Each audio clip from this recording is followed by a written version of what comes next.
They destroyed my father's Mustang in my own driveway. The '69 Boss 302 lay crippled on the concrete, dragged halfway out of my garage by men who called themselves police but carried no real authority. Highland red with white stripes, now scarred with deep gouges where they had hooked the tow chain. The front bumper crushed against the garage frame. Both taillights shattered across the ground like broken promises. The transmission torn apart because they had dragged it while still in gear. I stood 10 feet away, watching the head of Oakwood Security bark orders at his men. He had not noticed me yet. None of them had. Drop a comment below telling me where you were watching from. Because in about 30 seconds, I was going to reach into my jacket and pull out something that would change everything. My FBI badge, and every single one of them was going to freeze. I moved to Oakwood Estates for one reason: silence. 12 years as an FBI agent, the last 18 months deep undercover in an organized crime operation, had left me hollow in ways I could not explain to anyone who had not lived it. The Bureau gave me 6 months of mandatory leave. My therapist suggested finding somewhere peaceful to decompress. Oakwood seemed perfect, a quiet suburban community 40 minutes outside the city, tree-lined streets, manicured lawns, the kind of place where nothing ever happened. I bought a modest 3-bedroom house at the end of a cul-de-sac and moved in with nothing but my clothes, my service weapon, and my father's car. Before we go any further, drop a comment below telling me where you're watching from, because what started as a search for peace would end with federal indictments and prison sentences. The car was a 1969 Ford Mustang Boss 302, Highland red with white racing stripes.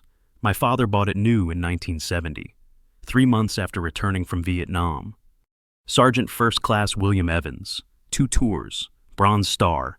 He never talked about what he saw over there, but he talked about that car constantly. Every weekend of my childhood, we worked on it together in the garage. When he died 5 years ago, the Mustang was the only thing I wanted from his estate. It was worth maybe $150,000 to collectors. To me, it was the last piece of him I had left. I kept it in pristine condition, drove it only on weekends, and stored it in my garage under a custom cover. The day I moved to Oakwood, I spent 3 hours detailing every inch of the body. Each stroke of the polished cloth felt like a conversation with a man who was no longer there to answer. The first sign of trouble came on my second Saturday. I had the Mustang in my driveway, washing it by hand, when a white SUV pulled up to the curb, light bars on the roof, Oakwood Security Services on the doors. 2 men stepped out wearing black tactical uniforms that looked disturbingly similar to police gear. The taller one approached while his partner hung back, hand resting on his belt. I noticed he was carrying handcuffs and pepper spray. In this state, private security personnel were required to complete specific certification courses to carry restraint devices, and pepper spray above a certain concentration required a license that most rent-a-cops never bothered to obtain. I doubted these men had either. I filed the observation away and continued washing my car. "Good morning," the tall one said, stopping at the edge of my driveway. "I'm Derek Simmons, head of community security. You must be the new resident." His tone was polite, but his eyes were not. They moved across my property like he was cataloging every detail. I introduced myself. Aaron Evans, recent transplant, looking forward to the quiet. Simmons nodded without warmth. "Nice car, 69 Boss," I confirmed. He circled it slowly, appraising it with an expression I did not like. "We have regulations about vehicle storage in Oakwood, classic cars, RVs, anything that might affect community aesthetics. I'll need to see your registration and proof of insurance." I stopped washing, set down the sponge. "You're not law enforcement. You have no authority to demand my documents." Simmons' smile tightened. "In this community, Mr. Evans, we are the law. The Homeowners Association has granted us full authority to enforce community standards. I suggest you cooperate." His partner had moved closer, positioning himself between me and the street. A flanking maneuver, basic intimidation tactics. I had used similar techniques during arrests. The difference was that I had actual legal authority. These men had uniforms and an attitude, nothing more. I remained calm. Years of undercover work had taught me to control my reactions in situations far more dangerous than this. "I'll be happy to review any written regulations you'd like to provide," I said, "but I won't be showing you my documents today. Simmons stared at me for a long moment. Something shifted behind his eyes, recognition that I was not the easy target he had expected. You'll be hearing from us.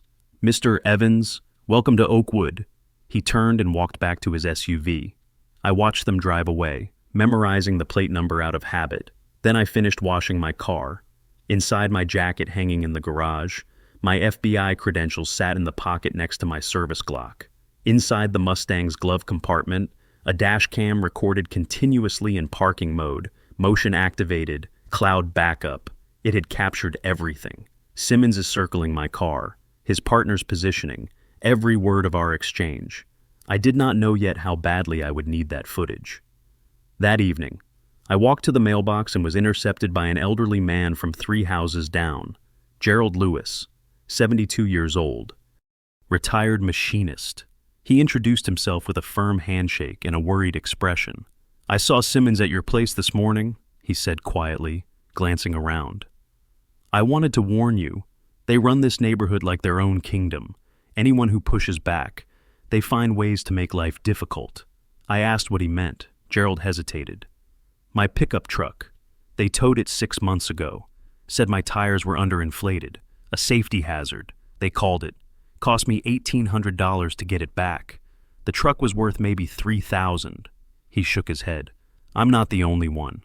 The Rodriguez family, Emma Lopez with her RV, and half a dozen others. Anyone with a vehicle worth taking, they find an excuse. I thanked him and filed the information alongside everything else. A pattern was forming. Simmons and his team were not protecting this community. They were exploiting it, and patterns were something I understood very well. The first letter arrived 3 days after my encounter with Simmons. Official HOA letterhead, formal language, notice of vehicle storage violation. According to the document, my Mustang had been observed parked in my driveway for more than 48 consecutive hours, which violated Section 7.3 of the Oakwood Estates Community Standards regarding extended outdoor vehicle display. The fine was $150. Payment is due within 14 days. I read the letter twice, then checked my security cameras. The Mustang had been in my garage for the past 5 days. I had not moved it since washing it the previous Saturday. Someone was fabricating violations. I photographed the letter, saved the security footage showing my empty driveway, and created a new folder on my laptop labeled Oakwood Documentation. Entry number 1. Old habits from building federal cases never really die. The second letter came 2 days later. This one cited me for visual pollution under Section 9.1. The violation, my classic vehicle was deemed aesthetically inconsistent with community standards and created a negative visual impact on neighboring property values. The fine was $250. The letter included a helpful suggestion that I could avoid future violations by storing the vehicle in an enclosed structure at all times or by relocating it to an off-site storage facility. The facility they recommended was called Oakwood Towing and Storage. I noted the name. The third letter arrived on day 7. This one was different. It demanded proof that my vehicle was roadworthy and legally operational within 72 hours. Failure to provide documentation would result in the vehicle being classified as abandoned and subject to removal under community safety ordinances. The threat was now explicit: comply or lose your car. I decided it was time to learn more about my neighbor's experiences. Over the next 3 days, I knocked on doors and had quiet conversations with a dozen residents. The pattern Gerald Lewis had described was even worse than I had imagined. Emma Lopez, a retired nurse on a fixed income, had parked her RV in her own driveway while preparing for a cross-country trip. Security cited her for an oversized vehicle violation when she could not pay the $3,000 fine within 30 days. They towed the RV and sold it at auction. She never saw it again. The Rodriguez family had a similar story. Their son's car was seized for having an expired registration sticker. By the time they gathered the $2,500 in fees, the vehicle had already been transferred to the tow yard's ownership. Exposed brake fluid, cracked windshield, tires below the regulation pressure. The excuses varied, but the outcome was always the same: seizure, fees, auction. I ran some searches through public databases that evening. Nothing that required my federal credentials, Just standard background checks and business registrations that any citizen could access. Derek Simmons had a criminal record. Assault charge 15 years ago, plea bargain down to a misdemeanor, officially expunged. But expunged records have a way of lingering in certain systems. More interesting was what I found about the HOA president, Jacob Torres, 55 years old, 8 years running Oakwood Estates, successful real estate investor with properties throughout the county, and the owner of 40% of the shares in a company called Oakwood Towing and Storage LLC. The same company that the HOA recommended for vehicle storage, the same company that processed every seized vehicle, the same company that collected fees from desperate residents trying to recover their property. The conflict of interest was staggering. Torres was not just enabling the seizures, he was profiting from them directly. Jacob Torres came to my house on day 9. He arrived in a silver Mercedes, dressed in golf attire, projecting the easy confidence of a man who had never been told no. I was in my garage, checking the Mustang's tire pressure, when he walked up my driveway uninvited. "Mr. Evans?" he said, extending his hand like we were old friends. "I'm Jacob Torres, president of the Oakwood Estates Homeowners Association. I wanted to introduce myself personally and see if we could resolve this little misunderstanding." I shook his hand briefly and waited. Torres glanced at the Mustang with poorly concealed interest. "Beautiful car. 69 Boss 302. These are worth quite a bit now, aren't they?" I told him it had sentimental value. He nodded sympathetically. Of course. Family heirloom. I understand completely." He paused, adjusting his expression to something approximating concern. "The thing is, Mr. Evans, our community has standards, rules that protect everyone's property values. Your vehicle, while impressive, has generated some complaints from neighbors about aesthetic consistency." I asked which neighbors had complained. Torres waved the question away. I can't disclose that. Privacy concerns. But I'm here to offer a solution," he smiled. "For a modest monthly fee of $500, I can arrange for a special exemption that would allow you to keep your classic vehicle on the premises without further citations. Think of it as a preservation permit. $500 a month, $6,000 a year, to keep my own car in my own garage." The audacity was almost impressive. "And if I decline?" I asked. Torres' smile remained fixed, but his eyes hardened. "Then I'm afraid the standard enforcement process will continue. And Mr. Evans, I've run this community for 8 years. People who don't cooperate with reasonable requests tend to find that Oakwood becomes a very uncomfortable place to live." The threat was delivered with the smooth confidence of a man who had made it many times before. He expected me to fold, to pay, to become another revenue stream in his operation. I told him I would think about it. He left his card on my workbench and drove away in his Mercedes. I added the conversation to my documentation file. Entry number 8. The surveillance began on day 10. Subtle at first. A white Oakwood security SUV parked at the end of my street for 20 minutes in the morning. The same vehicle passed my house 3 times in the afternoon. By day 12, they had abandoned any pretense of subtlety. The SUV sat directly across from my driveway for hours at a time. Simmons himself was often behind the wheel, sometimes with a partner, sometimes alone. They watched my house, they photographed my garage, they documented my comings and goings with the dedication of a stakeout team. The irony was not lost on me. I had spent 18 months conducting surveillance on organized crime figures. Now I was the target. The difference was that my surveillance had been legal, authorized by federal warrants and overseen by prosecutors. Theirs was harassment dressed up as community policing. On day 13, I spotted a drone hovering above my backyard. Small, consumer grade, the kind anyone could buy at an electronics store. It lingered for several minutes. Camera pointed directly at my property before drifting away toward the east. I recorded it on my phone. 3 hours later, a second drone appeared. Same model, same flight pattern. I recorded that one too. Neither drone carried any registration markings that I could see, which was itself a violation of FAA regulations.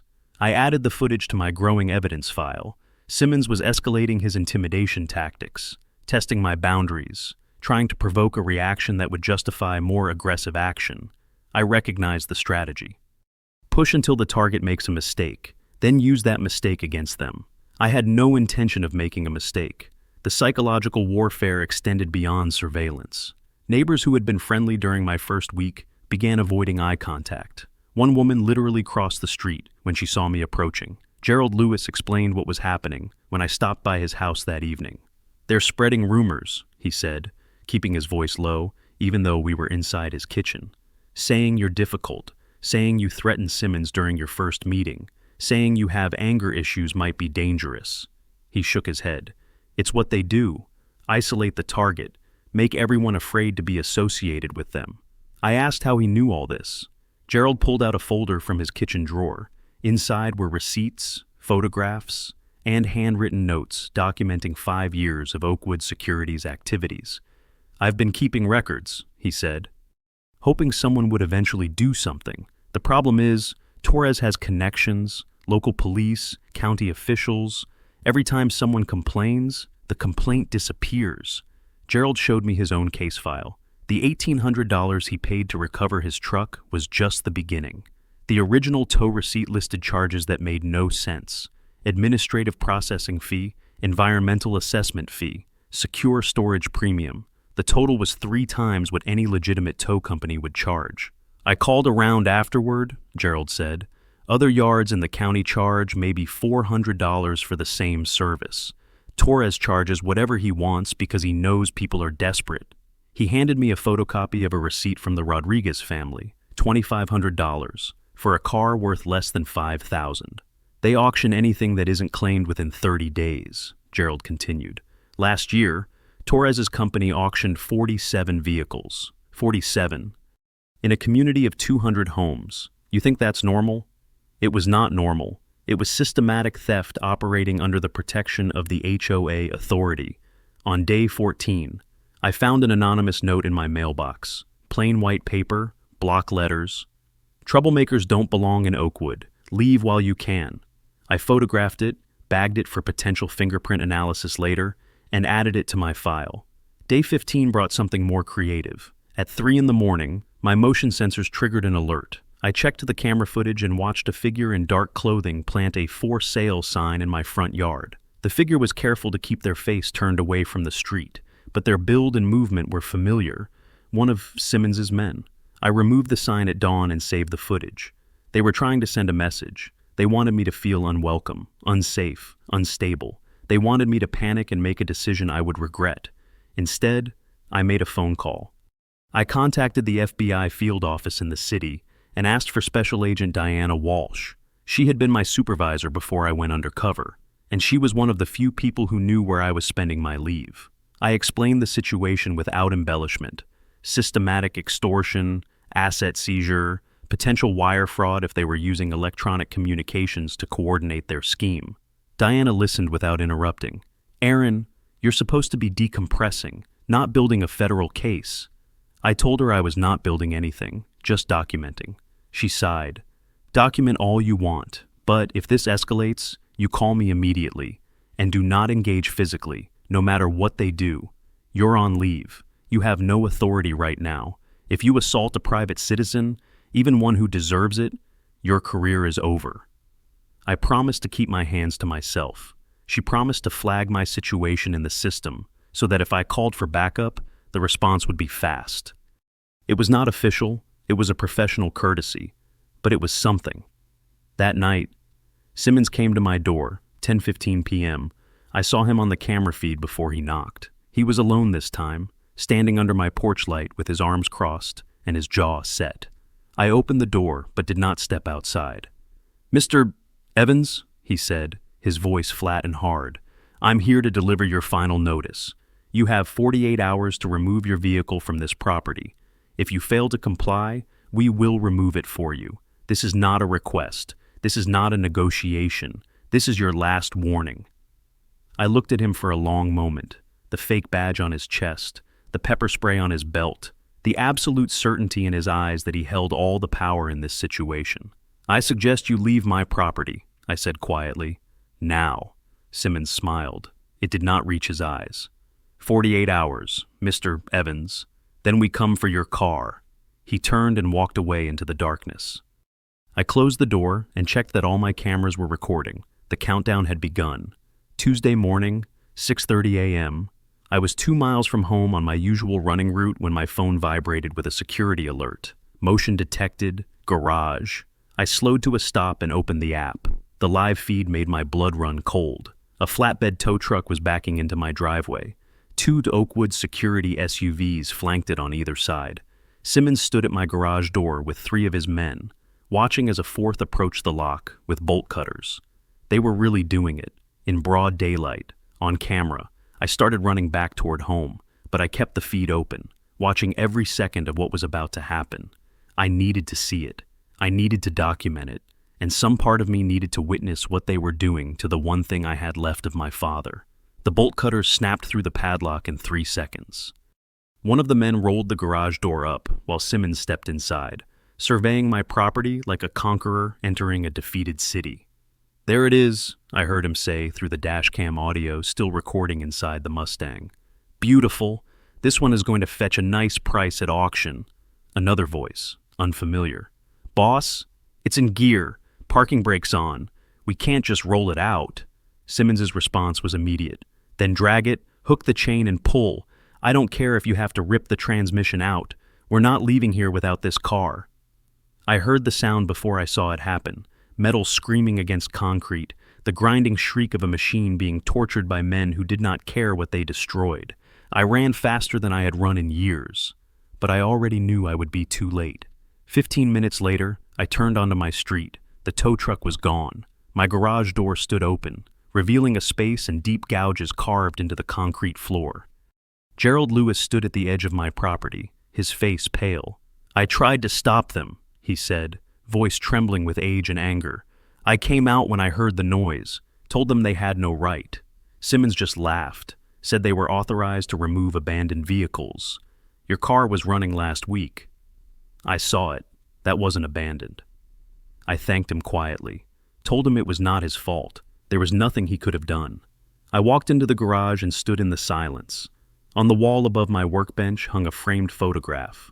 My father and I, 1996, standing beside the Mustang on the day he signed the title over to me. His hand rested on my shoulder, his smile proud and warm. "Take care of her," he had said. I had kept that promise for almost 30 years. Now she was gone. I stood there for a full minute. I did not shout. I did not punch the wall. I just breathed, slow and steady, the way I had learned during the worst moments of undercover work. Control the body, control the mind, then act. I pulled out my phone and called Diana Walsh. She answered on the second ring. "Aaron, what happened?" I told her, breaking, destruction of property, theft of a vehicle valued at over $100,000. All captured on multiple cameras with audio. "This is Special Agent Aaron Evans," I said, my voice flat and professional. "I need to report a crime, and I need to know if the Bureau has interest in what I've documented." Diana was quiet for a moment.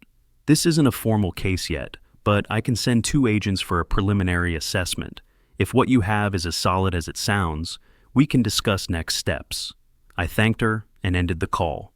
Professional courtesy. It was not official yet, but it was enough to start. I drove to Oakwood Towing and Storage. The lot was surrounded by a chain-link fence topped with barbed wire. A bored attendant sat in a booth near the entrance. I told him I was there to see my vehicle. He barely looked up. '69 Mustang, towed this morning, $850 for towing and storage, cash or card. I asked to see the car first. He shrugged and buzzed me through. I found the Mustang in the corner of the lot, dumped between a rusted minivan and a pickup with no wheels. The damage was even worse up close than it had looked on camera. Not just surface destruction, structural violence. The kind of harm that came from men who wanted to break something, not just move it. I took 37 photographs from every angle, evidence for what was coming. When I returned to the booth, the attendant repeated his demand, $850, cash or card. I looked at him calmly. "I'll be back with the proper authorities, and I suggest you start looking for a new job." Confusion crossed his face, then the first flicker of fear. Back home, 2 FBI agents were waiting in my driveway. Diana had moved fast. They introduced themselves as Special Agents Morrison and Keller, explained that they were conducting an informal assessment at the request of SSA Walsh. No formal investigation yet, just gathering preliminary information to determine if Bureau resources were warranted. I spent the next 3 hours walking them through everything: the fabricated violations, the escalating surveillance, the threats and psychological warfare, Gerald Lewis's testimony about 5 years of similar operations, the business records linked Torres to the towing company, and finally, the footage. 6 camera angles capturing the break-in, the orders, the destruction. Simmons's voice is clear and damning. "I don't care if you have to rip the transmission out." When we finished, Agent Morrison closed his notebook and looked at me. "Preliminary assessment, Agent Evans. This isn't a neighborhood dispute. This is organized criminal activity, wire fraud, extortion, civil rights violations. Possibly RICO if the pattern holds." He stood. "I'm recommending that the Bureau open a formal investigation, and I'm recommending we move fast before these people destroy any evidence." I nodded. The wheels were finally turning, and Torres and Simmons had no idea what was coming. The formal investigation opened 48 hours after the raid. Diana Walsh called me personally with the news. "The U.S. Attorney's Office reviewed your evidence package. They're impressed, Aaron, and concerned. What you've documented suggests a criminal enterprise that's been operating for years. They have authorized a full investigation with Bureau resources." She paused. "You're still on leave, which means you can't work this case officially, but you can cooperate as a victim and a witness. Everything you have gathered so far is admissible because you collected it as a private citizen protecting your own property." I understood the distinction. I was not an agent on this case. I was the victim who happened to have the skills to build an airtight file. It was an unusual position, but I would make it work. Over the next 72 hours, I transformed my dining room into a war room. Every document I had collected was organized chronologically. Every video file was cataloged with timestamps and quiescent descriptions. Every witness statement was typed, printed, and cross-referenced with supporting evidence. Agents Morrison and Keller visited twice, collecting materials and asking clarifying questions. On their second visit, they brought a forensic accountant from the Bureau's Financial Crimes Unit. Her name was Sandra Chen, and she spent 4 hours reviewing the business records I had pulled from public databases. When she finished, her expression was grim. "This is bigger than a neighborhood scam," she said. "Jacob Torres has been running a systematic fraud operation through 3 interconnected businesses: Oakwood Towing, a storage auction company, and a used car dealership 2 counties over. The money flows in circles, but it all ends up in the same place: his personal accounts." The numbers were staggering. Over the past 5 years, Torres's operation had seized more than 200 vehicles from Oakwood residents and surrounding communities that contracted with his security company. Towing fees averaged $800 per vehicle, roughly triple the market rate. Storage fees added another $50 per day. Vehicles unclaimed after 30 days were transferred to his auction company, sold at below-market prices, and the proceeds deposited into a holding account controlled by Torres personally. The total estimated take was $1.8 million. None of it had ever appeared on HOA financial statements. Sandra identified wire fraud as the primary federal charge. Torres had used email and electronic banking to facilitate every stage of his scheme. That gave the Bureau jurisdiction. Additional charges would include extortion, conspiracy, and theft of property exceeding federal thresholds.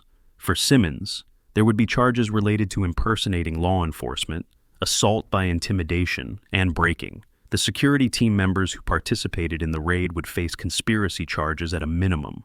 I spent day 4 gathering additional victim statements. Gerald Lewis introduced me to neighbors who had been afraid to speak before. Emma Lopez shared documentation of her RV seizure, including emails from Torres threatening legal action if she continued to complain publicly. The Rodriguez family provided bank records showing the $2,500 they had paid to recover their son's car. A retired teacher named William Park had lost a 1967 Chevrolet Camaro that his late wife had given him on their 30th anniversary. He never got it back.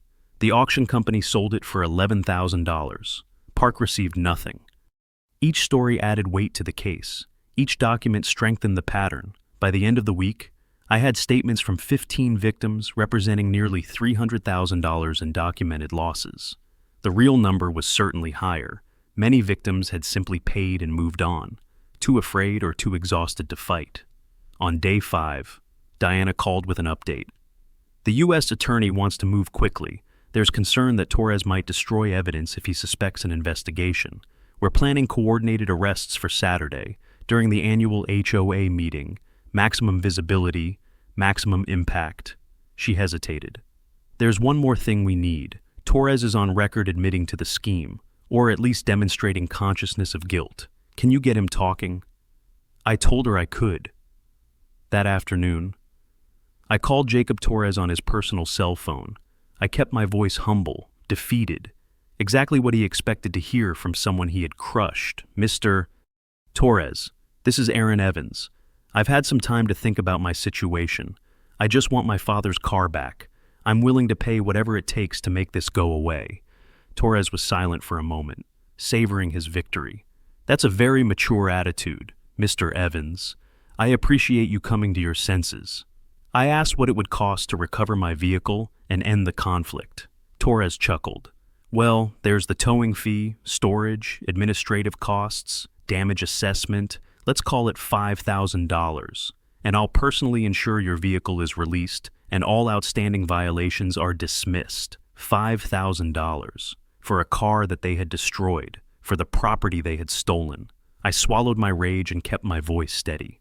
That seems reasonable. Can we meet to discuss the details? Torres agreed immediately. Saturday evening, 6 o'clock, the HOA Community Center, right after the annual meeting. I'll have the paperwork ready, he said.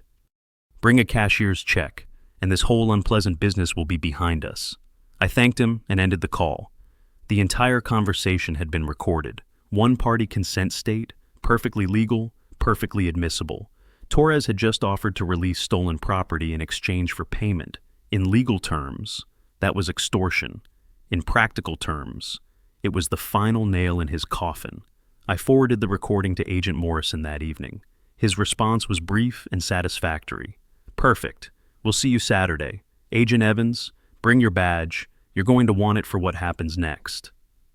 I sat in my empty garage that night, looking at the oil stain where the Mustang used to sit, the gouges in the concrete that would never fully disappear. In 48 hours, Torres and Simmons would learn what it felt like to lose everything. They had built an empire on fear and fake authority. They had stolen from the vulnerable and laughed at anyone who complained. They thought that they were untouchable. They were about to discover how wrong they were. Saturday evening. The Oakwood Estates Community Center was more crowded than it had been in years. 150 residents filled the folding chairs, with another 30 standing along the walls. Annual meetings usually drew 50 people at most, but word had spread through the neighborhood that something was happening, something involving the new resident, the security team, and a classic car dragged out of a garage in broad daylight. People wanted to see what came next. So did I. I arrived 15 minutes late, slipping through the back door while Jacob Torres was already at the podium. I found a seat in the last row and settled in to watch. The arrest warrants had been signed that morning. 4 FBI agents and 2 sheriff's deputies were positioned outside, waiting for my signal. This meeting was not where the case would be made. The case was already made. This meeting was where the community would finally see the truth. Torres was in fine form, tailored blazer, confident smile, the polished delivery of someone who had given this speech many times before. This year, our community security program has achieved remarkable results, he announced, gesturing toward a slide on the wall behind him. 47 vehicles in violation of community standards were processed and removed. Property values have increased by 12%. He paused for applause. A few people clapped uncertainly. Most sat in uncomfortable silence. Torres did not seem to notice. I want to personally thank Derek Simmons and his security team for their tireless efforts in keeping Oakwood beautiful and safe. Their dedication to our community is truly... I stood up. The movement was slow and deliberate. Torres stopped mid-sentence, irritation flickering across his face.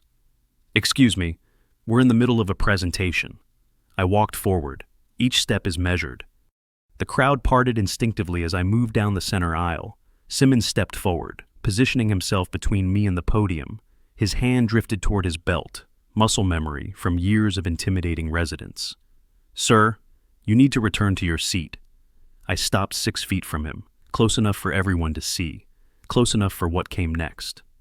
"Actually," I said, my voice carrying across the silent room, "I have something more important than a question." I reached into my jacket. Simmons's hand closed around his pepper spray, his body tensing for confrontation, but I was not reaching for a weapon. I pulled out my credentials case, opened it, held it up at eye level so the badge caught the overhead lights. "My name is Special Agent Aaron Evans, Federal Bureau of Investigation." The room went completely silent, 150 people holding their breath.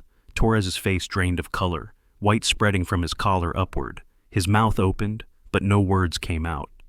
Simmons's hand fell away from his belt. His shoulders dropped. The aggression that had defined him since the moment I arrived in Oakwood simply evaporated, replaced by the slack posture of a man watching his world collapse.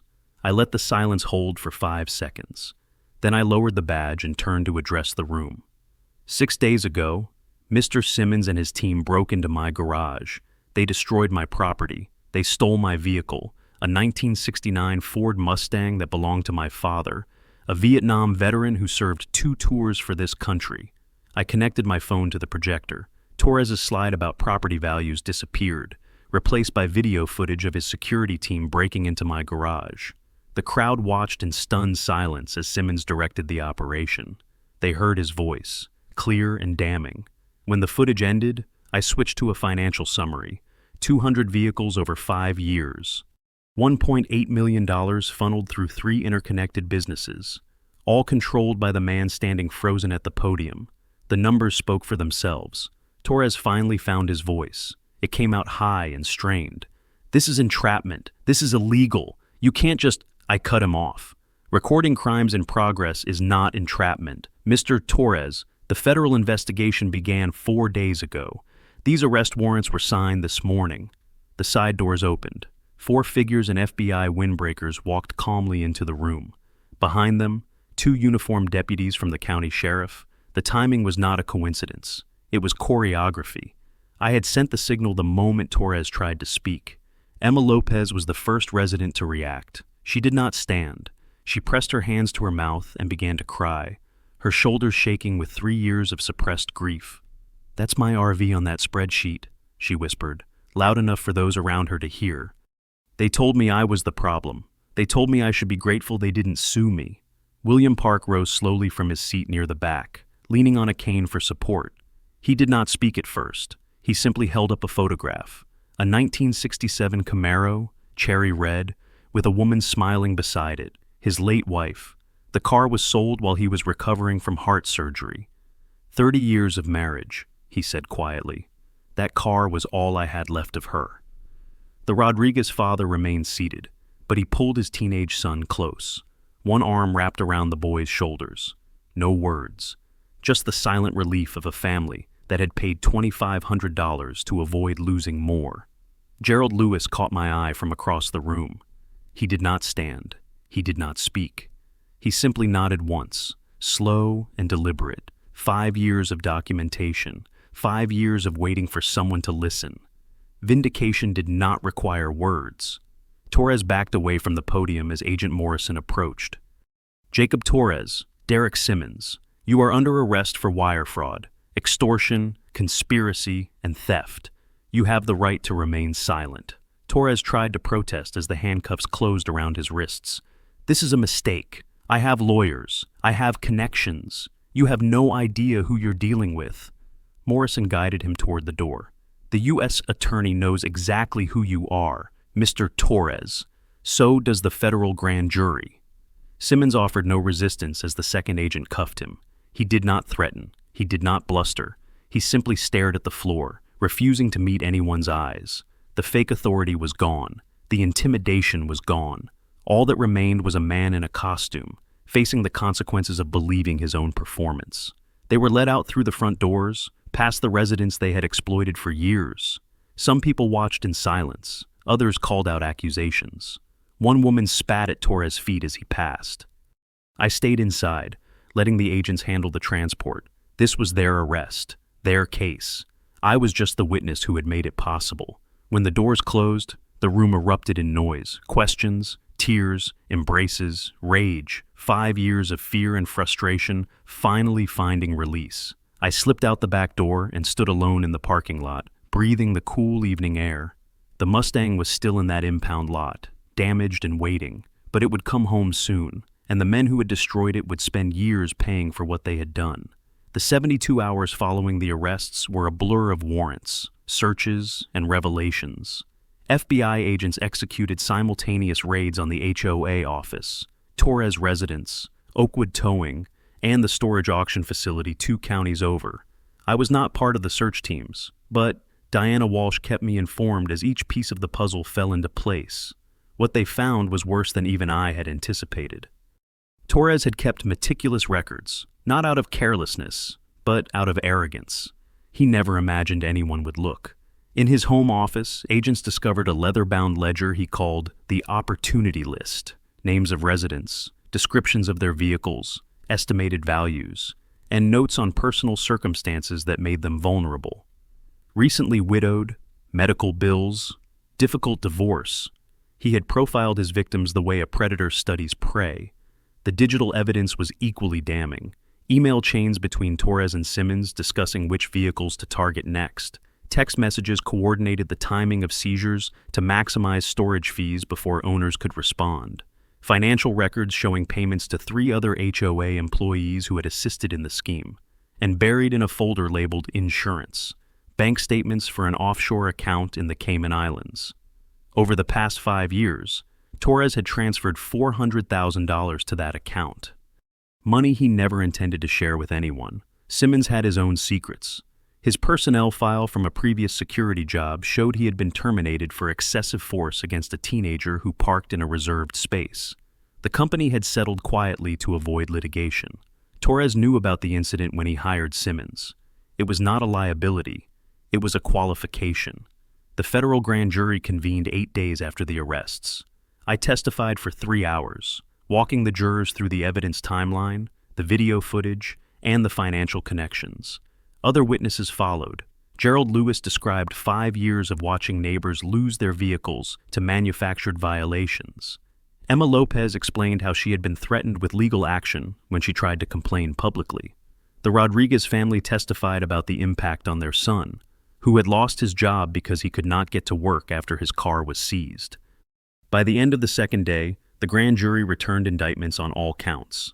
Jacob Torres faced 4 federal charges. Wire fraud under 18 U.S.T. Section 1443 carries a maximum sentence of 20 years. Conspiracy to commit extortion, another 20 years maximum. Theft of property exceeding $100,000, 10 years maximum. And RICO violations for operating an ongoing criminal enterprise, 20 years maximum.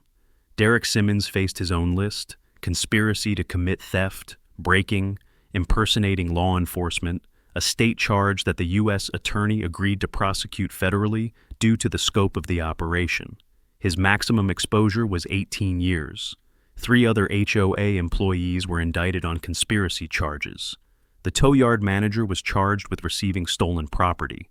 In total, 7 people would face trial for their roles in the scheme. The arraignment took place 2 weeks after the arrests.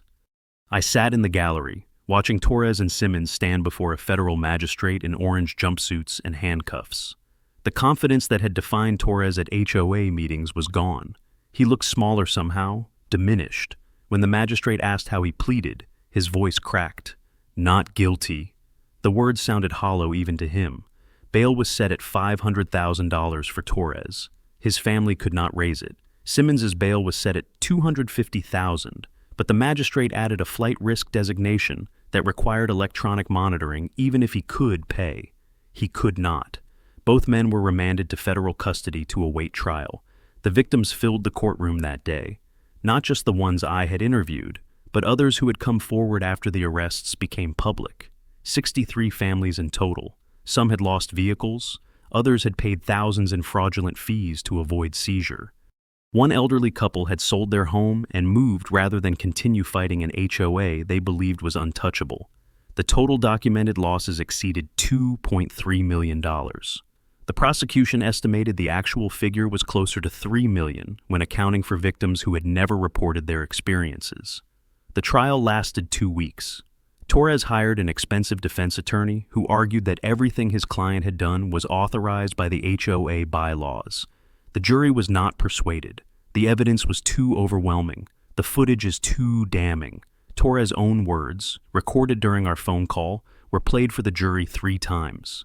$5,000, and I'll personally ensure your vehicle is released and all violations dismissed. Extortion, spoken in his own voice, is impossible to explain away. Simmons's attorney attempted a different strategy, painting his client as a loyal employee who was simply following orders. That argument collapsed when the prosecution introduced the text messages showing Simmons had personally selected targets and negotiated kickbacks for himself. The jury deliberated for 6 hours, guilty on all counts for both defendants. The sentencing hearing was scheduled for the following month. I did not attend the sentencing. I had already seen enough. Diana called me with the results the same afternoon. Jacob Torres received 14 years in federal prison, followed by 5 years of supervised release. He was ordered to pay $1.8 million in restitution to the victim's fund. Derek Simmons received 8 years, plus 3 years supervised release and $400,000 in restitution. The 3 other employees received sentences ranging from 2 to 4 years. The tow yard manager got 18 months. The judge's remarks were entered into the public record. These defendants exploited positions of trust to systematically victimize their own neighbors. They preyed on the vulnerable, the elderly, and the grieving. They operated with impunity because they believed no one would challenge them. They were wrong. I read those words 3 times. Then I closed my laptop and walked outside to my empty garage. Justice had been served, but there was still one more thing I needed to do. The restoration took 4 months. I found a specialist shop in the next county that handled classic American muscle cars exclusively. The owner, a 60-year-old former racing mechanic named Vincent, examined the Mustang for 2 hours before giving me his assessment. The damage is significant, but not fatal. The frame is solid, the engine is untouched, the transmission needs a complete rebuild, bodywork will take time, but I can match the original paint coat exactly. Highland red, factory specifications. He ran his hand along the crumpled fender with something like tenderness. Someone loved this car once. I told him. Someone still did. Vincent nodded, as if that was the only answer that mattered. Give me 4 months. I'll bring her back the way she was meant to be. I left the Mustang in his care and returned to Oakwood to wait. The neighborhood transformed in the weeks following the arrests. The HOA board was dissolved entirely. Its members either indicted or resigned in disgrace. A temporary administrator was appointed by the county to oversee community operations until new elections could be held. The first order of business was terminating the contract with Oakwood Security Services.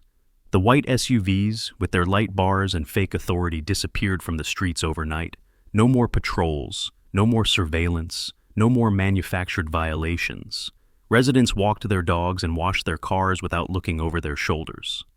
Children played in driveways where vehicles had once been seized. The atmosphere was different, lighter, as if an invisible weight had been lifted from the entire community. The Victims Fund began distributing restitution checks within 6 weeks of the sentencing. The process was not perfect. Some losses could never be fully compensated. William Park received $17,000 for his wife's Camaro, but no amount of money could replace what that car had meant to him. Emma Lopez got her RV's auction value plus storage fees, totaling $9,000. She used the money to buy a smaller camper and finally took the cross-country trip she had been planning 3 years earlier. The Rodriguez family received their $2,500 back, plus damages. Their son used part of it to buy a new car and found a better job closer to home. Gerald Lewis refused his restitution check. He asked that his share be distributed among victims who had lost more than he had. I got my truck back eventually, he told me.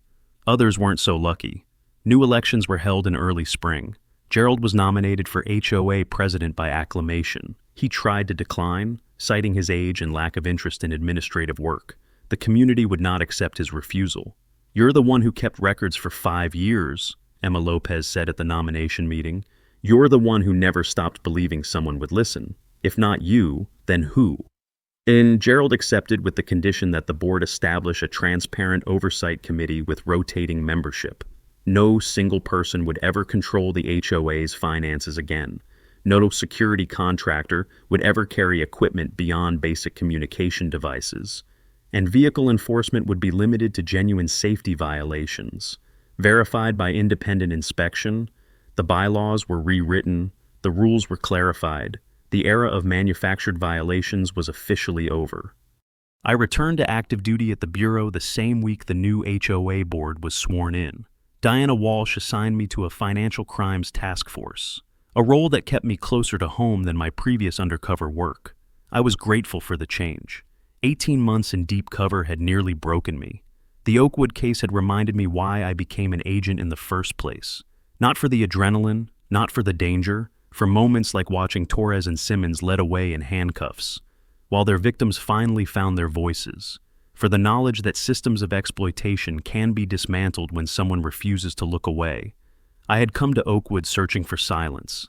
Instead, I found a fight worth having. Vincent called me on a Thursday afternoon in late April. "She's ready. Come see her whenever you want." I drove to his shop that evening, my heart beating faster than I wanted to admit. The Mustang sat in the center of the garage, gleaming under the fluorescent lights. Highland red with white racing stripes, exactly as my father had ordered it 55 years earlier. The bodywork was flawless, every dent erased, every scratch polished away. The chrome bumpers reflected my face as I approached. Vincent had rebuilt the transmission from the ground up. New taillights replaced the shattered originals. The interior had been detailed until the leather seats looked factory fresh. "Start her up," Vincent said, handing me the keys. I slid behind the wheel and turned the ignition. The V8 roared to life, that deep growl I had known since childhood, the sound of Sunday mornings in my father's garage, the sound of a promise kept. I drove home slowly, taking back roads, letting the engine breathe. The sun was setting when I pulled into my driveway and parked in front of the garage. The concrete still bore faint scars where the tow chain had gouged its surface. I would have them repaired eventually, or maybe I would leave them as a reminder. Gerald Lewis appeared at the edge of my property, the same way he had on my first day in the neighborhood. He looked at the Mustang, then at me, and smiled. "She looks beautiful, son. Your father would be proud." I thanked him and shook his hand. We stood in comfortable silence, watching the last light fade from the sky. Behind us, the neighborhood was quiet. No security patrols, no surveillance, just families in their homes, living without fear, the way it should have been all along. That night, I sat in the driver's seat with the garage door open, looking at the framed photograph on my workbench. My father and I, 1996, his hand on my shoulder, his smile was warm and proud. "Take care of her," he had said. I had almost failed.